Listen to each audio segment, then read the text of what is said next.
కాళేశ్వరం ప్రాజెక్టుపై విచారణను సీబీఐకి అప్పగించడంపై ఎంపీ ఈటెల రాజేందర్ స్పందించారు. వాళ్ల రిపోర్టు తప్పుల తడకం తెలుసని, వాళ్ల రిపోర్టు నిలవదు అనేది వాళ్ళకి అర్థమైంది కాబట్టే దీన్ని ఓన్ చేసుకోవడానికి పనిచేశారన్నారు. ఇక సీబీఐ సంపూర్ణంగా ఎంక్వైరీ చేస్తుందనే నమ్మకం ఉందన్నారు. కాళేశ్వరంపై జరిగిన అక్రమాలను బయటపెడుతుందని సంపూర్ణ విశ్వాసం తమకు ఉందన్నారు. మంచి పని చేసిండ్రు.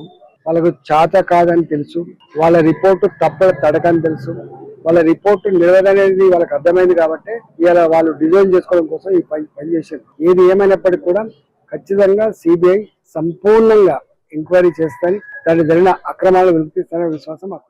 కాళేశ్వరం ప్రాజెక్టును సిబిఐకి అప్పగించారు. మంచి పని చేసిండ్రు.